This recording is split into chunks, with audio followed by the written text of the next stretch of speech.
So I'm a father of one. I gotta find a babysitter. I found Care.com and I was blown away. Through the platform, I was able to find local and experienced candidates along with their reviews and rates, which were way more affordable than I anticipated. Care.com really put me at ease knowing that they were all required to go through a background check.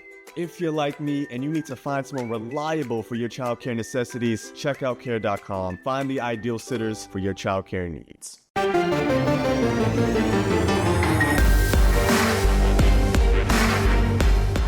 Welcome to the PowerCat Podcast, GoPowerCat.com's Kansas State Athletics Show. Make sure you're subscribing to our show at Apple, Spotify, Amazon, or wherever you get your podcasts. Now, from the GPC studios, here's your host, GoPowerCat publisher, Tim Fitzgerald.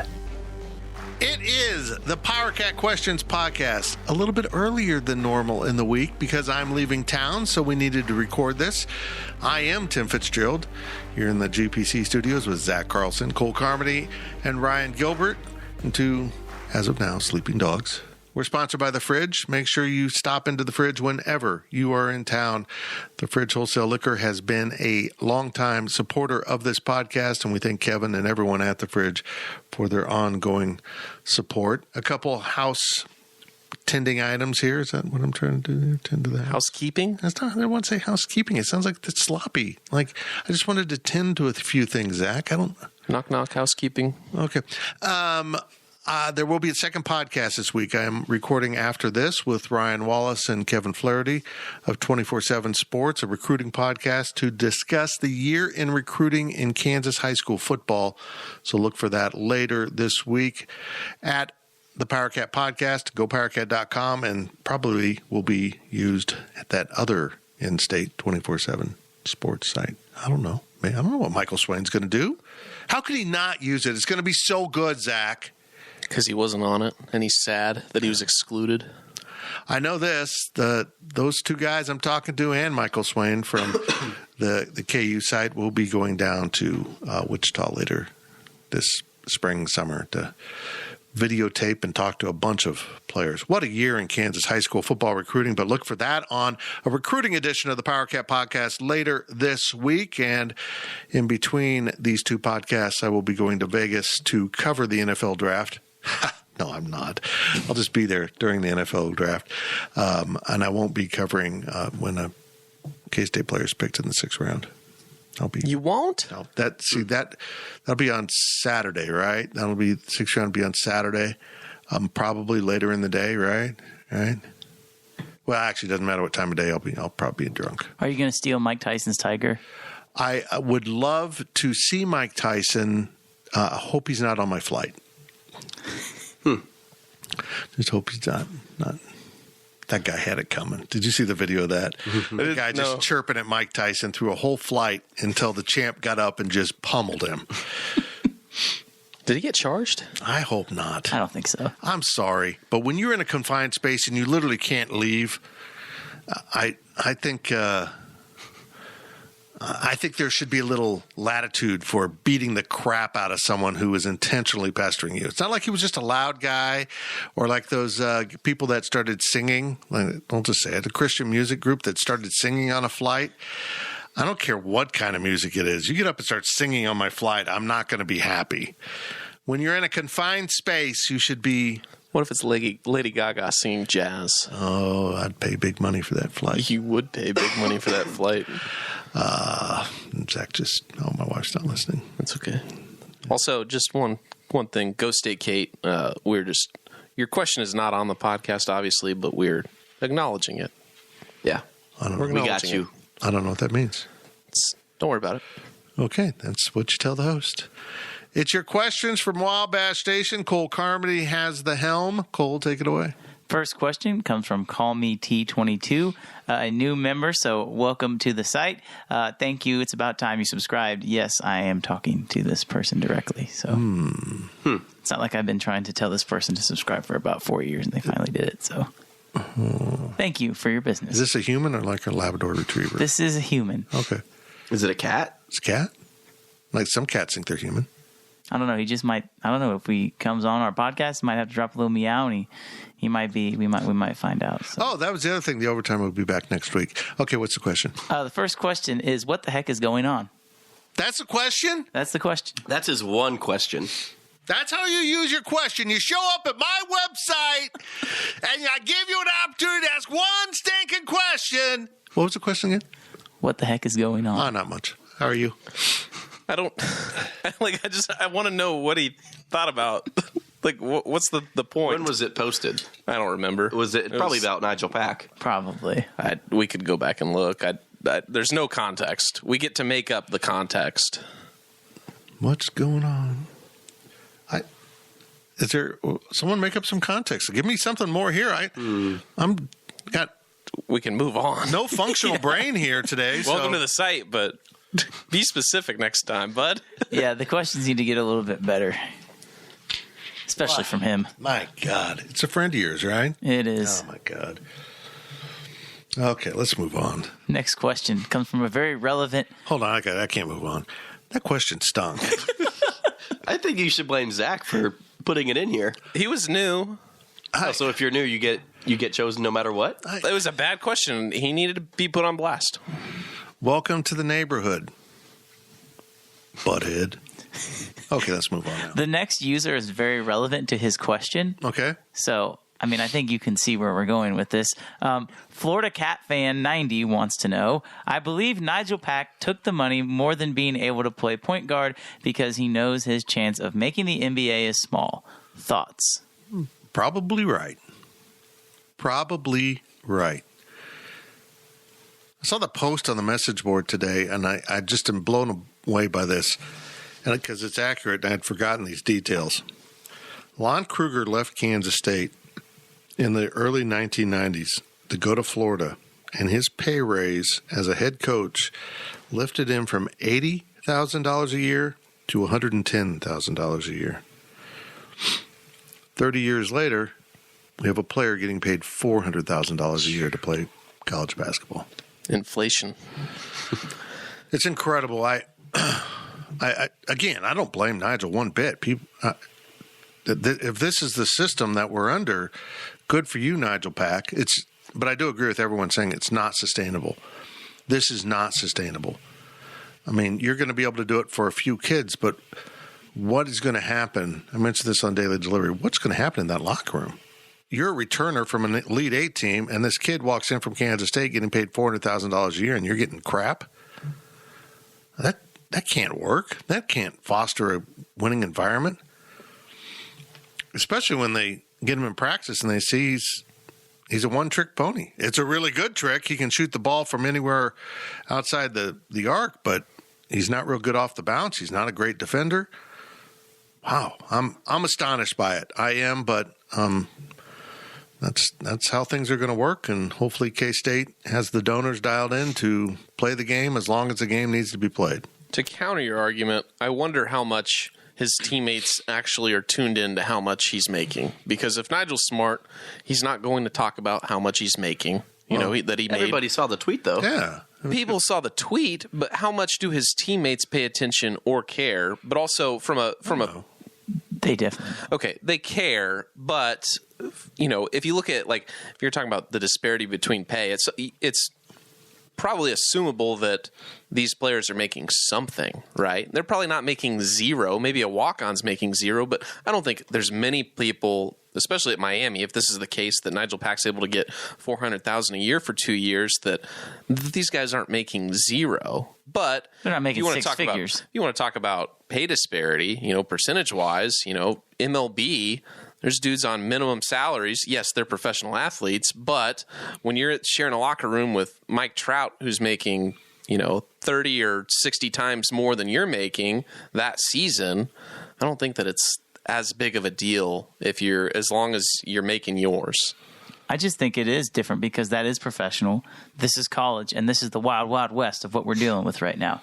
I mean, you're right, Fitz. I don't think this is sustainable either, because what's going to happen eventually is these companies are going to realize that the return on investment is just not worth it. And if you're just doing this to be a fan and help your school win, what are the odds of Miami actually winning a national championship because they got Nigel Pack? Again, I'm not blaming Nigel Pack for doing what he did, because if I'm being 100% honest, I think any person in their right mind does what he does. If they want to better their life, yes, all you have to do is go to school, go live in Miami, Florida, play basketball for 2 years, and you're going to walk out with $800,000, which, if you invest that correctly, will help set up the rest of your life financially. Regardless if you play in the NBA or if you don't, that is a no-brainer of a decision. So you can't fault him for taking that money. Now, with that being said, were there other NIL opportunities to where maybe he could have changed that to what Jerome Tang talks about? He talks about, hey, it's not about NIL, it's about getting you to the NBA so you make pennies, so you don't make pennies on the dollar. If he's smart, maybe that's what he should have done. But I think as Florida Cat fan gets at, maybe he did know that his odds were small, and so he wanted to do this and get the money right now. That's kind of what I felt like when I saw this. I was very surprised that he ended up there, but when I saw the money, it was like, well, duh, he's going to end up there. So this is like a multi-billionaire type person that has this new company called LifeWallet. You've got a preferred wallet, don't you? Don't you have like a wallet? I assume this is a digital wallet, or is this a physical? Play along. Oh, here. play along. Okay. You've got a preferred type of wallet. Don't you like hoard a certain brand of wallet? Oh, Fossil, yeah. Yeah, Fossil wallet. There you go. So imagine if you took all of your medical records and stuffed them into your wallet like George Costanza, just this wallet full of paper and stuff. That's LifeWallet. You don't have to learn all about it now. Nigel Pack will tell you all about it later. Yeah, sure he will. I wonder if Nigel Pack has any flippin' clue that LifeWallet isn't actually a wallet. I think if there's any K-State fans that want to develop a wallet, they just need to name it like something after a cat, like Meow Wallet, or like something like that references Meow Wallet. Yeah, that references the cat. I just feel like that'd be perfect. Yeah, I like that. Yeah. Okay. Yeah, I love that. That's awesome. Meow Wallet. Yeah. Wow, this is easy. Let's move on.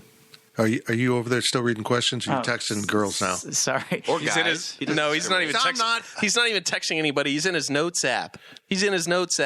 Why? What's he doing in his notes I don't app? know. At least he's not checking the weather. Become billionaire to pay players. To make Meow Wallet. Okay. Next question comes from I Like Pickles Cat. Pickles. For all the whining some K-State... Sorry. I just love that word, whining. For all the whining some K-State fans do about the transfer portal, is there any self-awareness that might not exist if Bill Snyder hadn't tried to block Corey Sutton's transfer? Yeah, that's a great question. Like, we can say all the positive, wonderful things about Bill Snyder, but trying to transfer out of his program was ugly. And it's that generation of coaches that viewed the student athletes as their possession. And I hate to say it that way, but that's literally the way they did. That led us to this point with the transfer portal, now the NIL, everything falling apart, being flung wide open. But yeah, that Corey Sutton thing was ugly. It was ugly, but even if it didn't happen, I don't think that the transfer portal doesn't get created if that doesn't happen. No, I think it was on its way, but yes, that absolutely and we can still amplified see the effect. The Dabo Sweeneys and those coaches that have benefited from players not being able to transfer are upset about this. And I know it makes coaching that much more difficult when you can't rely on your roster. Like, guys are going to get up and leave. Guys are counting on. I understand the volatility of this, but I'm all for the transfer portal. Now, I think they need to do a better job of putting some restrictions on this. On Tuesday's Daily Delivery, we'll deal with this. I believe that's what I talked about on Tuesday's Daily Delivery. I haven't edited it yet. Yes. Gets into some of these unintended consequences that we all knew were going to come, but now the NCAA, instead of doing what it should be doing, seems to be just sitting around laughing as everything burns because they're not doing anything. But it was an evolution that needed to take place. But boy, when it started taking place, everything just piled on. And I get why coaches are retiring. I get it. It's a mess. It'd be hard to maintain a roster. I think the NIL is a lot bigger issue than the transfer portal, just in my opinion. I mean, Bill Self mentioned it the other day that, coaches can get up and they can leave out of nowhere. Yeah. And if players can't do that, that's not fair at all. Obviously, the grass isn't always greener, but I think you've got to be fair and give players the option that they choose. Unfortunately, those things will be always forever linked as long as we have this era of college athletics, of NIL and the transfer portal. If there's no NIL, the transfer portal looks a whole heck of a lot different. I mean, let's just call it how it is. I mean, guys are getting in the portal now just because of the NIL. Right. I mean, and we've seen that with Nigel Pack. There's rumors that it might be for some potential K-State targets as well. So, yeah, I mean, it's just different. It's just different, and they're always going to be linked together. But I'm with you that the transfer portal, I think, is a mostly good thing. Do kids abuse it? Yes, but do the kids who abuse it probably get the wrong side of it? Yeah. So it is. It's a slippery slope. If you're a K-State fan, I don't see how you can be upset really 99% of the time with the transfer portal when you're when it's a net positive for K-State. It's going to be a positive for K-State. You lose Nigel Pack, so what? That's the only guy since probably Angel Rodriguez who happened to go to Miami. Weird. That's the best player that you've lost. That's maybe upgraded, but even then, it's still Miami. Yeah, it's not like they made the Elite Eight this last season, but who knows what they're going to do next year? And like Angel, okay, he went to the ACC. You never see him again. You might see him on TV once in a while. It's not like he's transferring to Iowa State or something like that. Yeah, the NIL really does put a whole nother layer into this transfer portal mess. I just think the NCAA has to stop granting the waivers. You get a free transfer. And then I would even open up if your coach leaves, you can transfer. Here's another free transfer. If your coach leaves, you can transfer again. But we're seeing guys that have played at 3-4 different institutions now without sitting out, and I don't understand how it's happening. That's got to stop. I mean, that's what's really started the free agency, and now the NIL is just going to add to it. It's a mess. It's an absolute mess. This isn't good for the kids. To go to 4 different colleges is just not in any way part of the educational process. I don't even want to know what your transcript looks like. I don't even know how you're eligible. I don't. Unless your institutions just get really creative and give you, transfer all the classes that they wouldn't do for any other student, and that should be a violation in itself. So traditionally, why did student athletes have to sit out? Is it just like as a punishment, quote unquote? For transferring? Yeah. Okay. It was to disincentivize it, yeah. I guess. Gotcha. So, yeah. But, oh well. Life moves on, and we do on this podcast. Next question comes from Ite and Bibi. Do we have to worry about losing Deuce Vaughn to some big NIL money after this year? No. I don't think so. No, I think I don't know what big is, but I think Deuce will get some form of NIL from one of the new collectives. I mean, that's how we envision the NIL. Was you prove yourself at a school, you get a following, and you're able to profit from who you are because you've established that. Now the NIL has been bent to nobody in Miami knows who Nigel Pack is. Nigel Pack isn't going to drive a single customer, I believe, to LifeWallet, although he just made me review that it's not actually a wallet, it's an app. But it's a wallet. But it's a wallet in app form with all your medical stuff in it. So will Deuce Vaughn then be the first sponsor of the Meow wallet? Good. Yes. I'm Deuce Vaughn. I will fit inside the Meow wallet.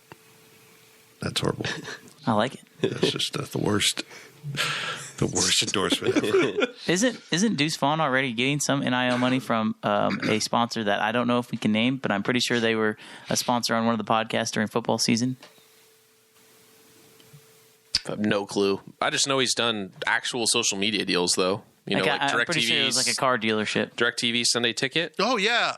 Was that Deuce or? No, Nigel did. Robbins. Nigel was. It was Nigel? It was Nigel. Okay. Yeah. Okay. Robbins I knew that. I thought Deuce did too. Maybe I'm wrong. Again, as these things occur, and there was that great story of the Oklahoma City car dealer who gave Spencer Rattler 2 vehicles. Cars. And then he left. As these pile on, if you're Robbins, why would you ever do it again? True. Also, in this car sales environment, why are you needing endorsements for cars right now? That's exactly You right. can't get a car. I know. Why? There's no return on your value. You're giving away a car that you could have sold to somebody for more than MSRP, and you gave it to a student athlete, who might be transferring, and you gave him 2, and he's gone to South Carolina. It's just, cars are silly. You can make an argument that if this NIL stuff was 6 months or a year advanced, that Nigel Pack might even stay at K-State. But it's just so new and young, and other schools are sort of ahead of the game, and K-State's getting there, but it's not there yet. I think it was clear from the new collective that Nigel would have been paid if he stayed. Not this much, not even close to it. Probably not even 1/10 of what he got there. I just don't understand the economics behind it. And that's where I think the NIL is going to catch up. These hangers-on that have money, that just want to influence things, will eventually burn out on it. Eventually, at some point, you don't get – I mean, I guess when you're a billionaire, it changes everything. I mean, throwing this amount of money to Nigel Pack is nothing. Unbelievable to say, but it is. So, but when you're just wealthy, not stinking wealthy, just wealthy, at some point you know how you made the money, and you're typically not careless with that money. I mean, in fact, a lot of wealthy people are really stingy. I mean, they just are. They keep it in their Meow wallet. They're right there in the Meow wallet, which has a lock on it, apparently, when it comes to tipping. But I don't know. I think this will all cool down at some point, but we'll still be astonished by they paid who, what? Because it just doesn't make sense. Fiscally, financially, this deal doesn't make a lick of sense. Unless the money's coming from somewhere else. Like from a magic puppy? Where's it coming from? What if it's just coming from Miami? No, I don't think there's any way. But this is carefully planned out. This was well played. Apparently, this individual has never given a dime to Miami, has never done any kind of donation to the university or athletic department, and now is being active in the NIL. So basically, the NCAA can't identify him as a booster because he's never interacted. I don't understand why he'd give a damn about Miami. If you cared that much, why didn't you ever give any money? That makes me think he's stingy. Or somebody with Miami ties knows the NCAA rules and was like, hey, here's how we get around it. You got to be clean. And everything's clean going through it. And maybe that's the mold you're going to have to follow under the current NCAA rules. So you're telling me this guy's no Nevin Shapiro? No.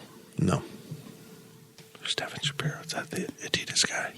No, He's on SNL. He was the guy that was at Miami when they had all the. I thought that was the U guy. Yeah, They made like 2 documentaries, right? ESPN did. Yep, he was the one who gave him all the money. And Who's the rapper that was involved in Miami? Oh, come on. Rick Ross. No, it wasn't Rick Ross. Not everyone is Rick Ross. Get control of yourself. Give me one. Huh? There we go. He's from Miami, so it makes perfect sense. Go ahead. Next question. I'm mad I don't know that. Next question comes from Kevin316. If at some point in the future K-State signs a high-level recruit and within 24 hours some company announces that they are paying him $1 million for NIL over the next couple of years, how comfortable will you be seeing that happen at K-State? I'm sorry, I didn't hear a damn question. I didn't hear one bit of the question. It's 2 Live Crew was who I was trying to think of. Oh. We couldn't have come up with that. I'm sorry. Read the question again because the host was not paying attention. Jeez. If at some point in the future K-State signs a high-level recruit and within 24 hours some company announces that they are paying him $1 million for NIL over the next couple of years, how comfortable will you be seeing that happen at K-State? Depends on who the player is, I think. Yeah. Well, in the reality of what's going on, I'd be overjoyed it happened. But I can tell you what would happen next. The NCAA would come after K-State. They won't Miami or some of these programs, but it just feels like that would be something like, K-State's jaywalking and is the 5th person in a row that's done it, and they're the ones that get arrested. It's just, I don't know. I got to be honest here. I hope it happens. K-State's been clean for way too long, and this technically isn't against the rules if the NCAA isn't going to enforce it. This is what I've said all along. The NCAA can say that paying players to go to your school is an enticement and is illegal, but if they don't do a damn thing about it, people are going to do it. And you can probably prove in court saying, these are the rules, but they didn't even follow them. Right. How can they enforce this now? Why am I selectively being enforced while this was clearly being done in public? Here's the tweets from the moment other people committed, they got money. I'm hoping K-State does it. I'm hoping K-State has enough people out there with enough oomph to go pay a bunch of players because the timing's perfect. The timing couldn't be more perfect. It's a historic year in Kansas high school football recruiting, and the basketball program is feeling very, what's the word I'm looking for here? Very rejuvenated. Thank you. Oh. What'd you say? I said elevated. Rejuvenated. You tried. I tried. It's just not working today. Yeah, it's just not working. I'm just not on my A game here. Happens to the best of us. I know, but I'm hopeful it happens. I will celebrate that because for once, and it goes back to the Beasley thing. For once, K-State is in the game and is playing it like others have played it. And I said this last week's podcast, the people who are really pissed about the NIL and how it's being used are the ones that have been doing it illegally and getting away with it. Now everyone else can do it, and they don't like that at all. They don't like it at all. Plus, if you know what kind of money these players were getting under the table from the institutions, this dwarfs it. Players above the table now are getting far more money. So now the entire financial structure of cheating in college basketball has been just blown up.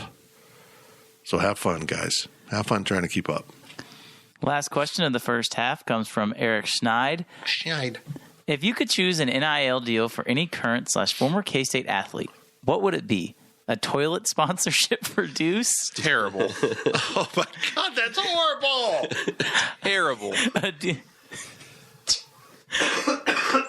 A deal with a Band-Aid brand for 2012 Colin Klein. That's pretty good. Yes, that's a good one.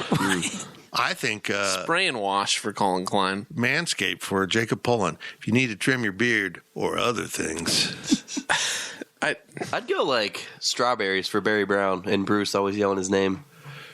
Barry! I like it. Yeah, that's good. It's good. That's a tough one. I can't think of any. It's an overtime question. What about a tank sponsorship for Darren Sproles? Yeah, I don't think anyone. No, Tank for Tank Reese. But Darren was called Tank. Sure, but Tank Reese was actually named Tank. I don't think he was actually named Tank. That was his real name, just like Taco Wallace. Taco Bell and Taco Wallace with, Bill could be the chauffeur down to Taco Bell. And of course, there is the one sponsorship that has actually taken place, but now he's probably lost it. Byron Pringle. Luke Pringles. I think he'll be fine. Did anybody think it was that bad? No. Okay. No, I didn't. I mean, it's not like he was in a high-speed chase with his daughter in the backseat. He was in an empty parking lot doing donuts, which is fun. It's fun. Like, the kid probably loved it. Oh, the kid had a blast. Fun. Yeah.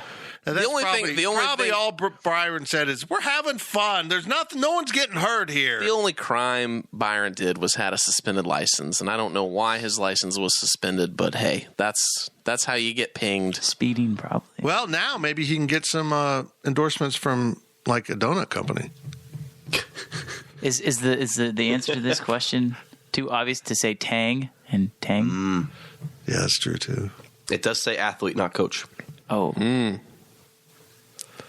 Okay, that's it for the first half. I'm telling you, we're better later in the week. We're better later in the week. This early week recording of a podcast, this isn't working for me. Because we recorded 4 days ago? Yeah. That's like my brain hasn't recovered. I could never do daily radio. Cole, you need to tell your friend to ask questions later in the week.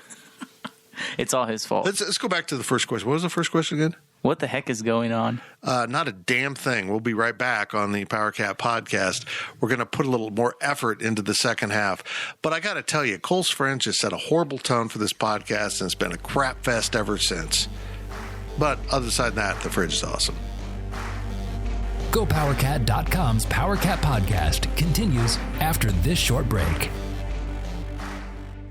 Diets and workouts, you've done the work, so why can't you get to your goal weight? That's because up to 70% of your weight is predetermined by your genetics. So while you've been told that it's all about your willpower, you're actually fighting your biology. Don't do it alone. Found's Doctor Design program uses medication as part of a treatment plan that targets your body's unique biological needs, so that your body works with you and not against you. Take the quiz at joinfound.com to see if Found's weight loss program is right for you. Passion, drive, and patience. What brings home the winning trophy is also what keeps your ride or die alive. eBay Motors has everything you need to maintain your vehicle and level it up to peak performance, from superchargers, roof racks, exhaust kits, LED headlights, and more. Whether you're into speed, power, or style, eBay Motors has got you covered. With over 122 million parts for your number one ride or die, you'll always find exactly what you're looking for. And with eBay Guaranteed Fit, your part is guaranteed to fit your ride every time or your money back. Because with eBay Motors, you're burning rubber, not cash. With all the parts you need at the prices you want, it's easy to turn your car into the MVP and bring home that win. Keep your ride or die alive at ebaymotors.com. Eligible items only. Exclusions apply. Welcome back to the Power Cat podcast. Now, let's return to the GPC studios. Welcome back to the Power Cat podcast. I faked that. I'm not that excited. Tim Fitzgerald, Zach Carlson, Cole Carmody, Ryan Gilbert here in the GPC studios. Cole still got the con, whatever it is. What is it, con or com? Con? Controls or command? I don't know which one it stands for. I've never been on a spaceship or a submarine. Who's doing it? Mr. Carmody.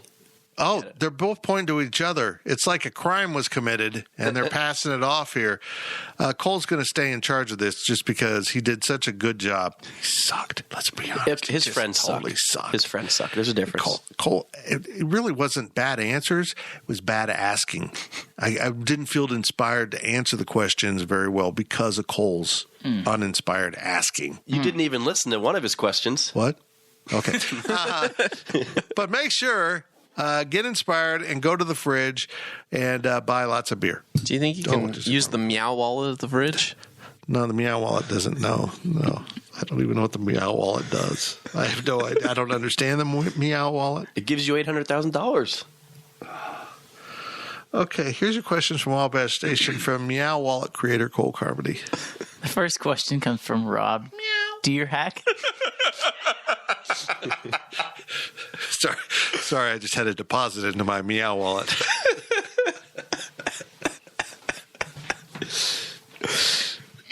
Okay, question. First question comes from Rob Deerhack. This is very strange, okay, because he has been a subscriber for 70 months. It shows 70 months on his number, but 0 posts. Not even one. Not even this question.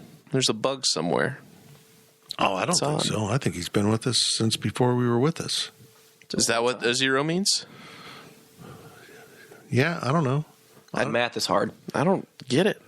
Okay, well, There's another poster that's like that. It has 0 posts, but they are posting like every day. It's not counting it. Oh. I don't get it. I don't know either. Okay, well. Here's a little secret I don't want to share on the podcast, but I'm going to. I can change your post count to whatever you want. If someone wants 1,000,000 trillion posts, I could probably type that right in and do it. Huh. All right. Okay, who's this again? This is Rob Deerhack. Deerhack? Deerhack.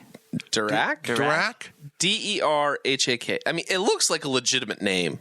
Rob's using his real name on the Rob podcast? Dirac. Yeah. I This think it's a segment is first and brought last to you name. by Rob Dirac, creator of the Bark Wallet. Go on with the damn question. Get me out of this. Jesus. What will Jerome Tang bring to K-State in terms of scheduling philosophy? Will we see some marquee games, or will it continue to be dominated by low mid-majors? Well, everyone has those low mid-major games. But they're not exclusively low mid-majors. They play Arizona every once in a while, or BYU, or Gonzaga. I'm on the West Coast. I'm sorry, guys. You know what I'm talking about. They go out and find games. They aren't playing just, a 300 ranked schedule like K-State has done in the past. They're actually going to go probably find some games. I hope so. I mean, just go look at what Baylor's done. I haven't looked at Baylor. I didn't look and see what they've done. But if you're the number one team in the country, you're not playing a bunch of scrubs. So I think that Jerome Tang definitely understands that there needs to be a better scheduling philosophy in the non-conference than what K-State has had the last however many years. And I don't know if this is a hot take, but I didn't think the non-conference schedule was that bad this year for K-State, especially if they would have added a game against BYU. So, say they add that game against BYU in the beginning. The non-conference looks a lot different. It's easy to say that K-State's non-con last year looked amazing because of how bad it's been. Yes. And even last year, I think if you look at the standard from that year beyond, that's going to be the worst non-conference schedule that K-State's going to play. I think that it's going to improve because if you want to be the number one team in the country, you have to play somebody. Well, And I don't see Jerome Tang playing scared in the non-con to get a whole bunch of bunny wins like Bruce Weber's teams had done, using those for confidence. When K-State's team 3 years ago beaten a team of bunnies, they lost to some Fort Hays State Tigers. I think bunnies would have probably beaten them. Bunnies can't meow. True. Let's look at Baylor's schedule last year. They started off with a daunting schedule of Incarnate Word, Nicholls State, and Central Arkansas. I mean, in fairness, Central Arkansas is the best college basketball team in Central Arkansas. Then they played Stanford in Waco. Then they went to the Battle for Atlantis. As far as I know, Atlantis doesn't exist, but they had a battle over it. Arizona State. Is that why they played in a ballroom? Yeah, that's amazing. Playing in a ballroom. VCU and Michigan State were those opponents. Then they came home and played University of Arkansas Pine Bluff, which is the best. You get the joke. Okay. Then they went and played Villanova in the Big East Challenge, not to be confused with playing Marquette and losing. Then they played Oregon at Oregon. Then they played Alcorn State. I wonder how that piece of scheduling happened. Northwestern State, and then they started in on the Big 12 schedule. So really, they had two games against Power 5 opponents that were not in the tournament. On the road at Oregon, at home against Stanford. You are correct.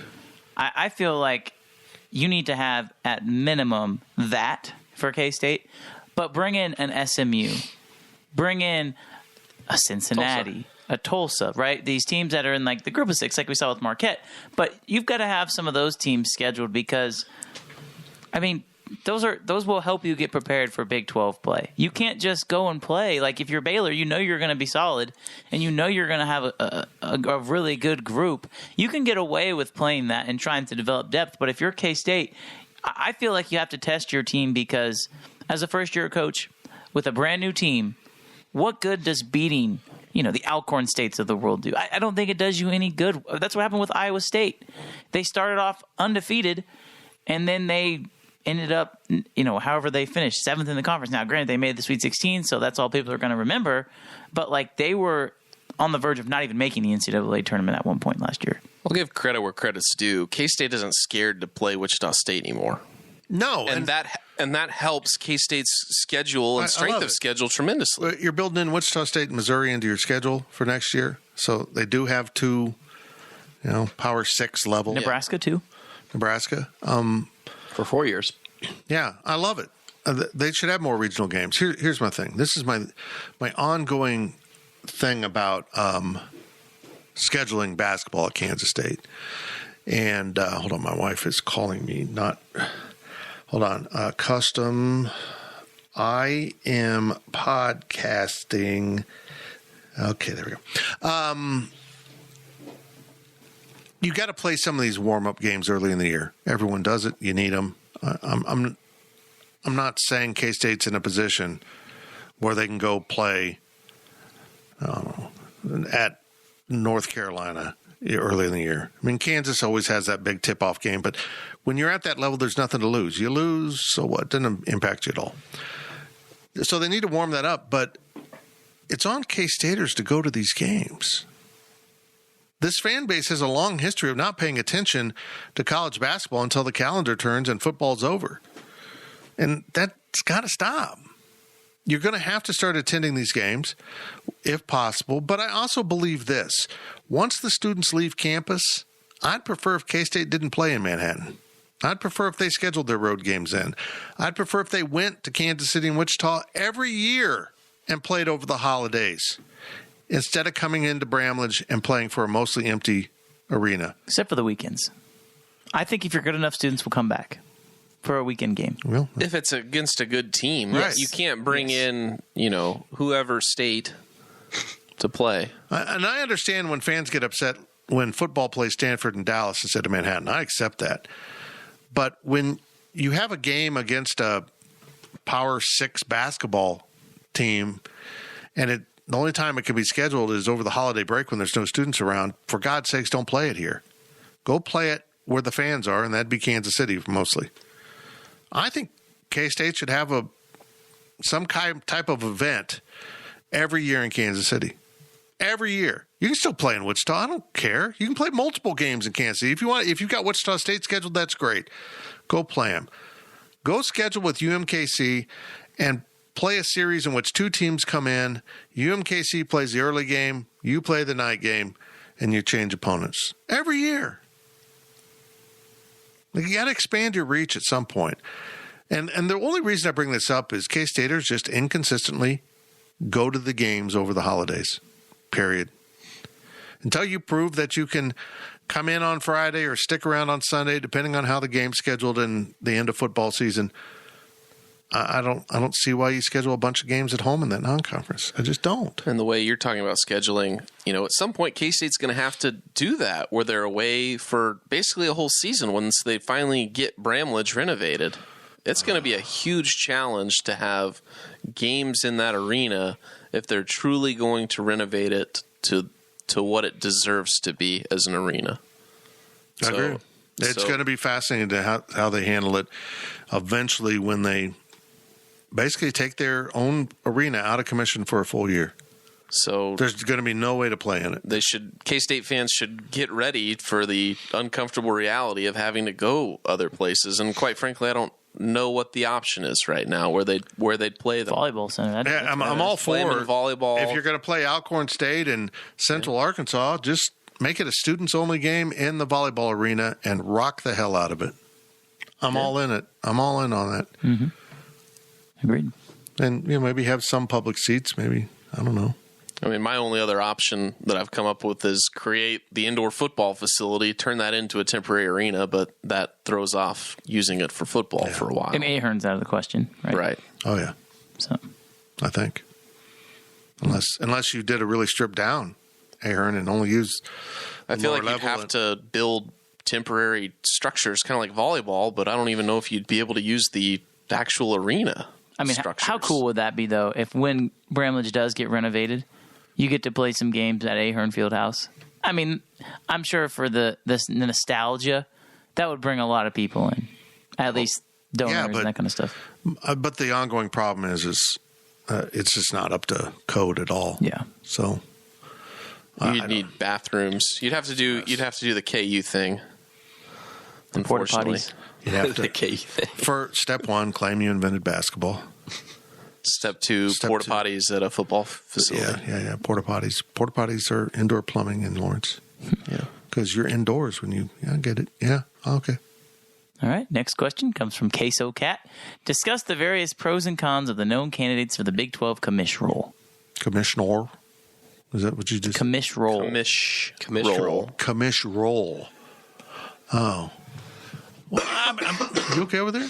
You got a little. I've got allergies or something. Do you have like a cat down here or something? I'm dying. No, I got 2 poodles. What'd you do? Huh? It's the Meow Wallet. Ah. You're allergic to that. What number are we at? For Meow Wallet? I think we're at like 8 or 9. What are we talking about now? Don't worry about it. No more questions regarding that. Okay. Oh, boy. Sorry, I'll stop coughing. I blame dude. Yeah, it's a good move. I don't know enough about what they would bring to the table. I mean, I just assume it's going to be Oliver Luck. The same people are making the decisions that always make the decisions, and it just seems like who they'd hire. I can't even begin to tell you how happy I am Kirk Schultz doesn't want anything to do with it.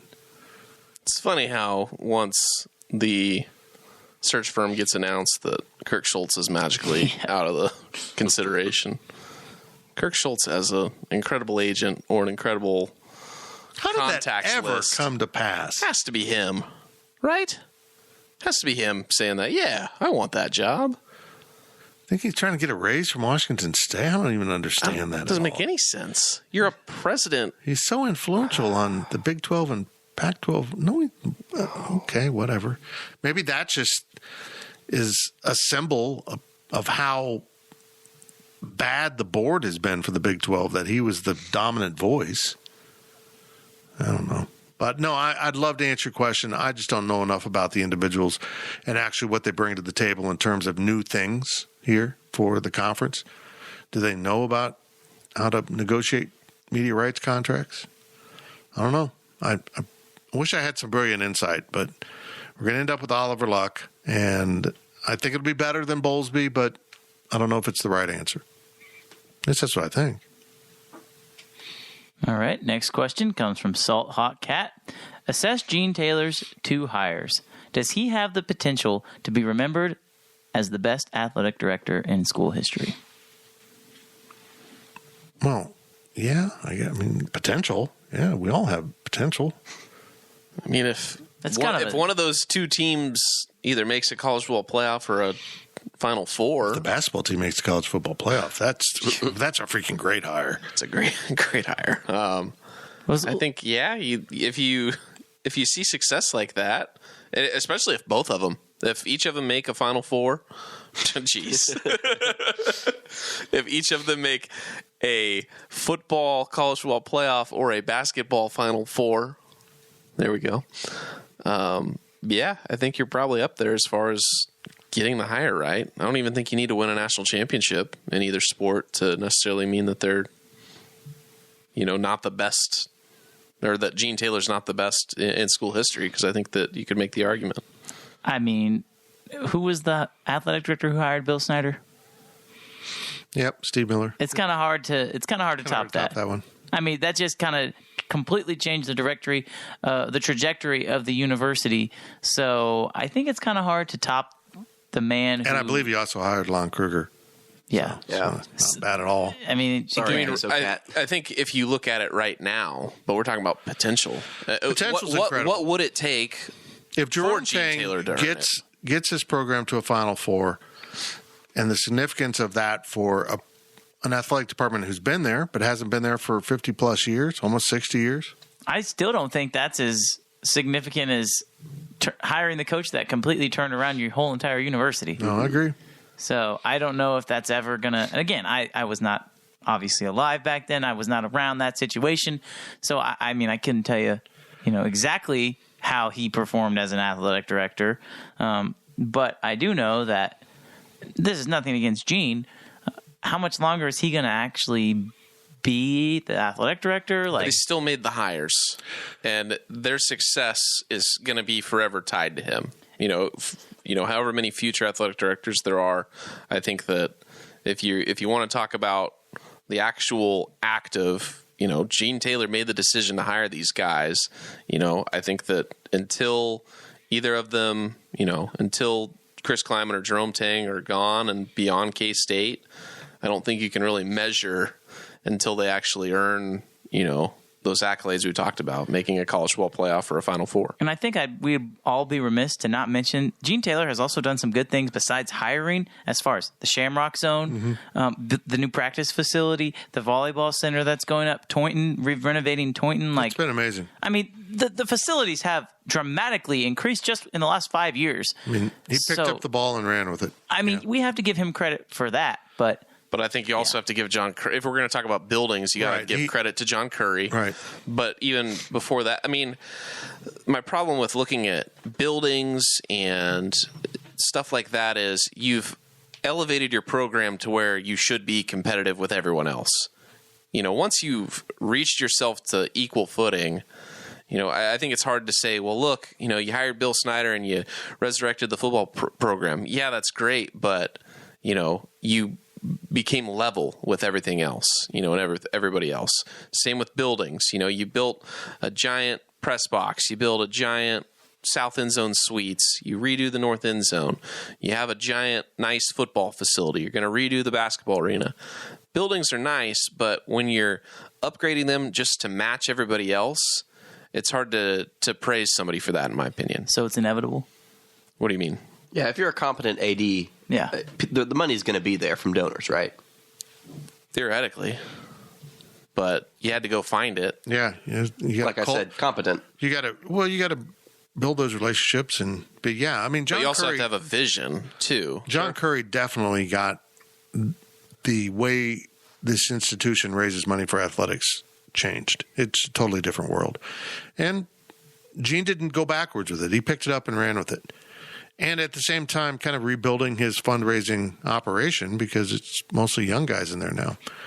So, yeah, I'll just say this. If football is absolutely rocking and rolling, and K-State's back in the top 15 consistently, and basketball's towards the top of the Big 12 and getting into the Sweet 16 and winning NCAA tournament games and not losing in the first round all the time and, you know, consistently making noise and playing games of consequence on both fields of competition, we're going to be having so much fun, we won't think about Gene Taylor until later. All right? I mean, we're just going to, whether you're covering it or rooting for the team, it's just going to be a blast, and hopefully we'll enjoy it. And hopefully that's something we can talk about in the future, what an incredible AD Gene Taylor was, just like I mentioned Steve Miller. Of course, it won't be me because it'll be one of you guys probably. That Gene Taylor is great. That would be so old.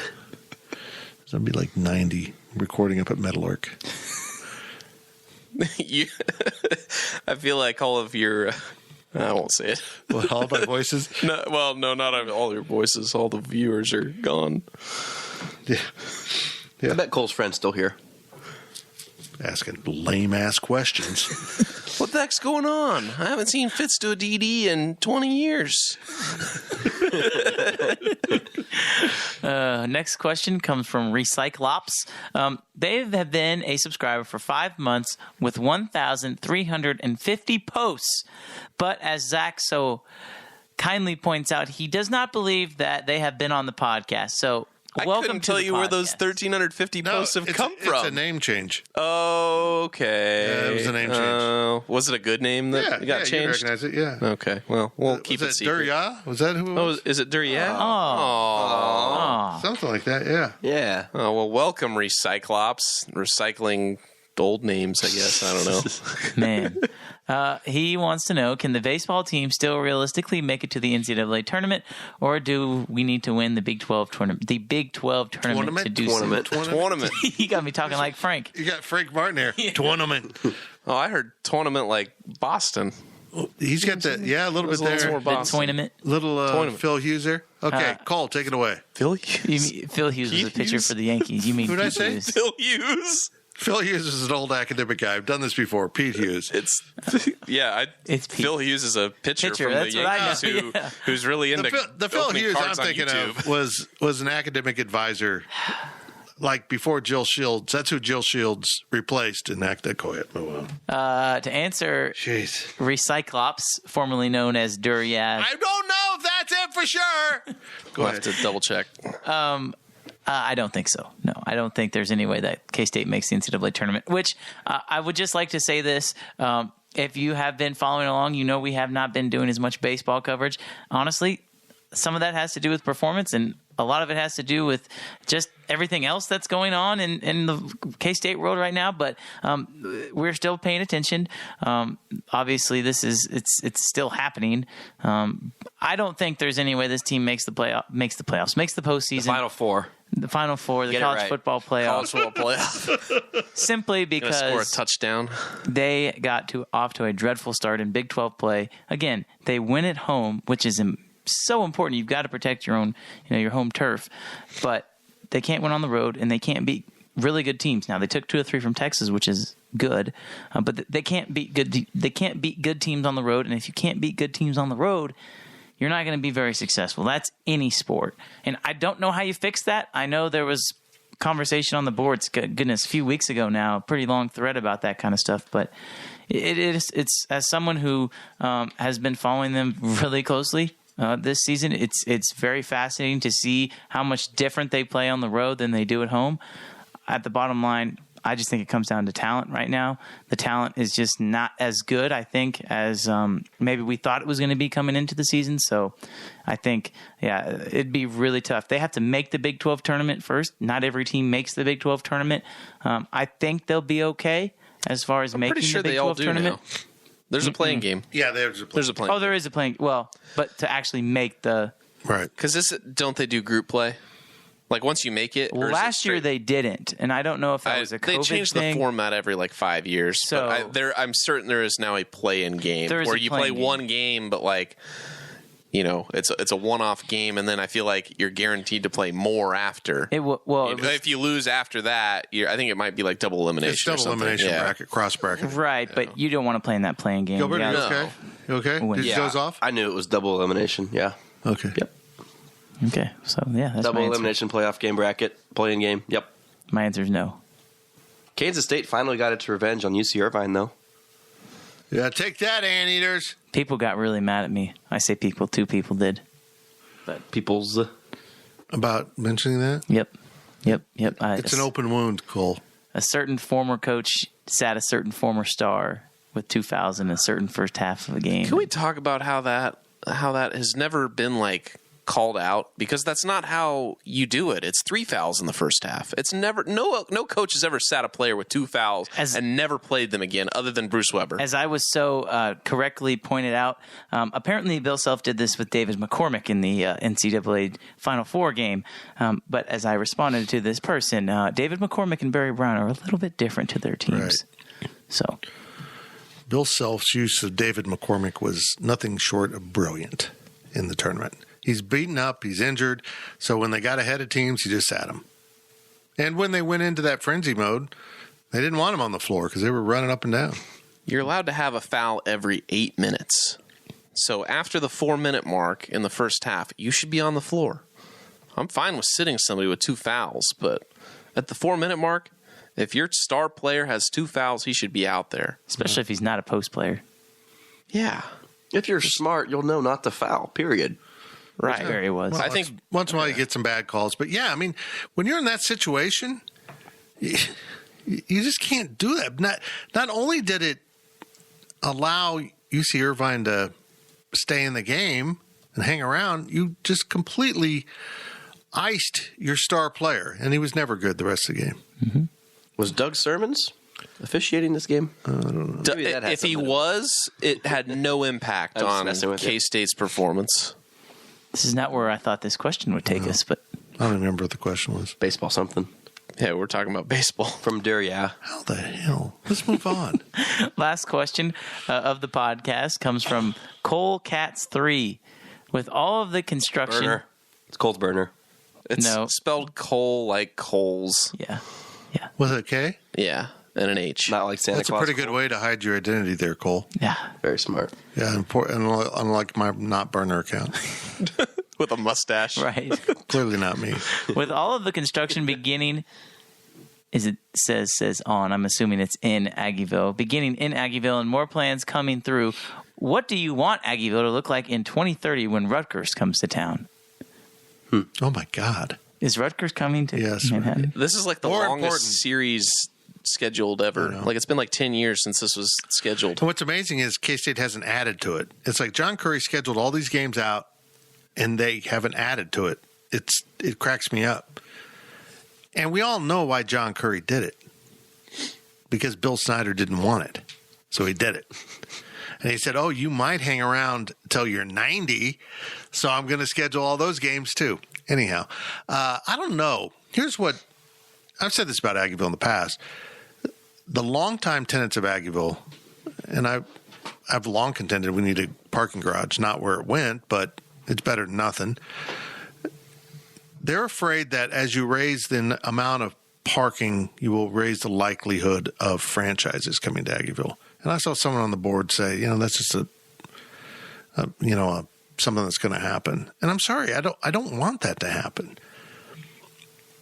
If Aggieville's bigger, there's some other college districts that are longer, and you can have a Pizza Hut, which K-State did, and a Buffalo Wild Wings, and then there's another place. But Aggieville's 2 blocks, basically.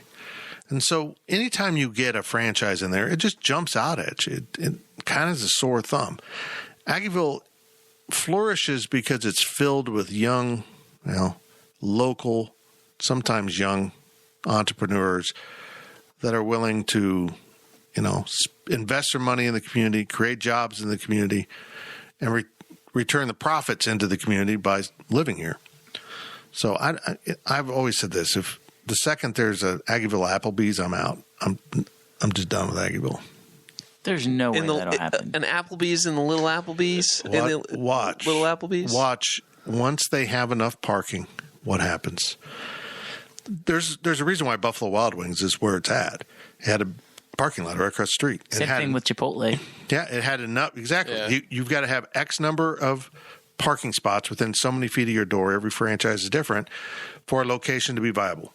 And X amount of traffic going by, which, of course, Aggieville would fulfill. I don't think you're going to like my take, but I actually welcome more franchises to Aggieville as it gets more developed, because the franchises that come in aren't your stuff that Manhattan already has. You're not going to have McDonald's, you got Burger King down there, Wendy's, those types of restaurants aren't going to be coming in. You're going to have nicer, stuff like Potbelly or, other, You just keep going back to I love Potbelly's. a failing have a franchise. Jimmy John's. It's not failing. It is too. What? Yeah, I read about it. Where? On the WWW. I got on there after you took me to a Potbelly, which was delicious. I think they're doing just fine. Okay, They charge a lot of money for sandwiches. But my point is, if you look at, Norman, Oklahoma, Lawrence, Kansas, you look at their little bar districts or whatever, and you look at the types of chains that go into there, there's stuff that Manhattan doesn't have that people would be fine with. I get that people want to support local businesses, but generally, if you go out to eat, you're usually doing something quick, and it might happen to just be McDonald's or Wendy's or Burger King or whatever. I think having franchise variety is not the end of the world when it comes to nicening up an area of town, especially if you're going to build, the renderings that were released this last week in the parking lot behind, Yard Bar and Chipotle, that area. If you develop that's new floor space at the bottom. Right. You're not going to be taking away necessarily That'll be a options. lovely Applebee's location. You're not going to necessarily take away from local businesses. But at the same time, right now, you go out to Aggieville at night, after midnight, nothing's open. And, half of Johnny Cause on one block is completely closed. So that's ridiculous, by the way. So it's turning this into a little bit of a rant. I went to an establishment that Gills may or may not work at about 11:40 and told that I'd need to chug the you can blame Fort Riley for the that. mixed beer that I would like to order that isn't a beer but also might have pineapple juice in it. And I was told I'd have to chug it. I could order a shot, but I'd have to chug that drink of choice. And my issue is there's people in there. You're called last call and there's people still in there paying money, drinking. So you go over to the bar next door and it might be just as packed and they're going to be shutting down in 15 minutes. And It's silly. There needs to be another sports bar in Aggieville. I'm firmly of that belief. Well, Just I look at this the same way as I look at Fake Patty's Day. Once we try to control it in Aggieville, it squeezed it out all over town. The same's going to happen with local bars.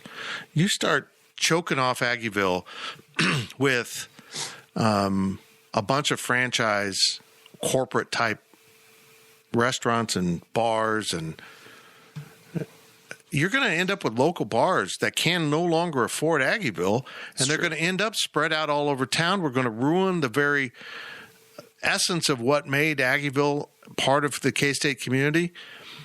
And I just don't know how it's going to sustain itself if the rent gets too high for local establishments. It's hard right now, too, with Kites getting renovated.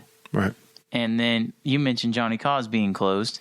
I mean, you eventually go out. There's multiple places that just you could put people, but they're not. And then you go to other places, and they aren't necessarily crowded either. It's almost the demand is matching the supply at this point, almost. And 785, which was a college bar, used to be formerly 1863. They're closed for good, right? I mean, I think they'll be back up soon. They will be? Yeah. Okay. Well. Oh, yeah, they're closed because Space Jam was on or something? Yeah, They're protesting the war in Ukraine. That's what they're doing. They're closed to watch the new Batman movie. That's what it was. They're closed to watch that movie. Yeah. So. It's not easy making it. It's a fine line for these bars to make it. And if you start, raising the threshold, the key here is most of the successful bars own their buildings, but some of them don't, and they'll get squeezed right out. They will absolutely get run out of Aggieville, and maybe they just won't ever exist anywhere else. I'm really happy that Aggieville's finally got the garage. I hope the city doesn't think that's good enough. Obviously, they don't if they're going to help a developer, put that incredible structure in on that next lot. But they have to get a balanced, smaller garage at the other end. You're going to swing that entire end of Aggieville to a huge advantage in business if you have all the customers have to park on one far corner. Those buildings will now be all corporate down there. I mean, I just know it. So it's going to just put a huge disadvantage. And we're getting into a time period here where they're going to be renovating all the streets in Aggieville. They just opened the damn garage. And I noticed that you still can't come down Manhattan and go straight to the garage. They've got it still closed. Well, as it turns out, that entire Manhattan corridor from Rally House, Morrow Street, down to the park is going to be renovated. They're going to tear it all up. They just put in a garage, and the only way you can get to the garage is by coming in on the west side down in front of Burger King on Laramie. It is Laramie. Yep. That's the only way you can get to the garage. It's the only way you can get out of the garage because it's now already closed at Manhattan. And that's just the first. Eventually, they will do that tomorrow. And if you want to know what they're doing, if you've ever been on 12th Street in front of the said place that now closes at midnight, and let's explain this. A lot of the bars now close at midnight because after midnight this school year, in a community I consider to be very safe, we did have 2 shootings in Aggieville. And, yeah, they both involved Fort Riley soldiers, but they were shootings. That's a little alarming. So, some of the other bars have decided, well, we're just going to shut down. And this type of thing has driven a lot of my demographic into downtown. And we'll drive them to if more good bars are opening up out west. I know since this decision was made, I spent a lot more time at Rockin' K's and Mr. K's, which are out on my side of the end of town.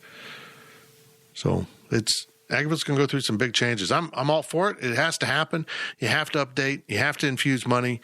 I'm freaking so happy that the city finally recognizes Aggieville as a powerhouse for tax creation. It always has been. They always look down their nose at Aggieville. The Bluemont proved a hotel can survive, so they went and gave a corporation a bunch of tax cuts to compete with the locally owned hotel. But having those high-density places in Aggieville is huge. And if you move a bunch of people into an apartment complex right there on the back parking lot behind Kites, behind Yard Bar, what was Last Chance, I mean, you're going to have a lot of built-in customers.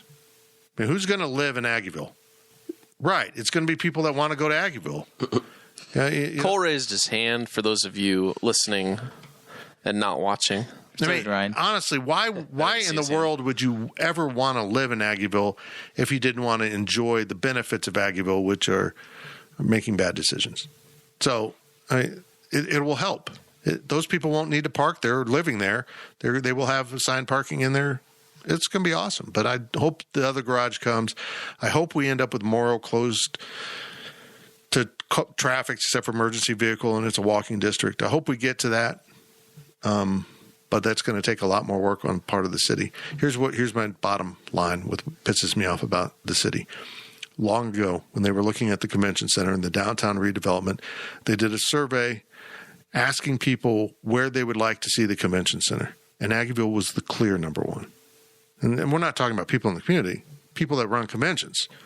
Aggieville, Colbert Hills, downtown. So they put it downtown. Why did you even bother with the survey?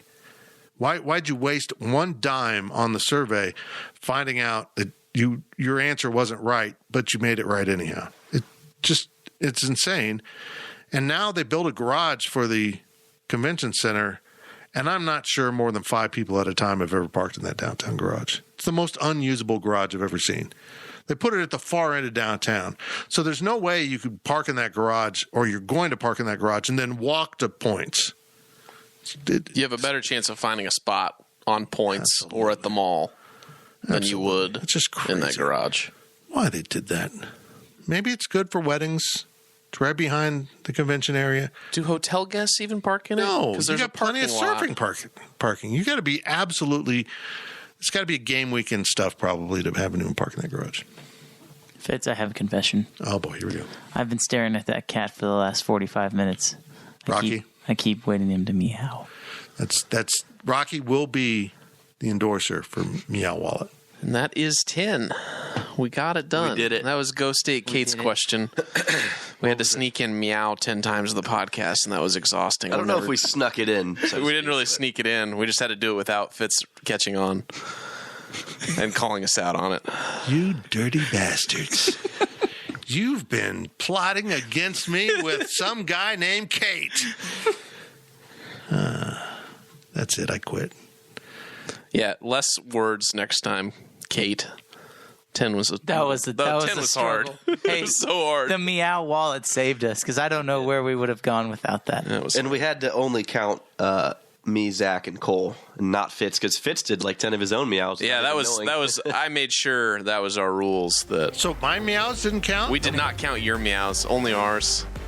That's why when Cole was on his phone texting a girl, he was actually keeping track of meows. That's why he had the notes app open. I figured it out. Yeah. Wow. You know what that was? That was rough. Thank you for listening to the Power Cat Podcast. Make sure you're subscribing to our show at Apple, Spotify, Amazon, or wherever you get your podcasts. Power Cat Podcast, all rights reserved, gopowercat.com.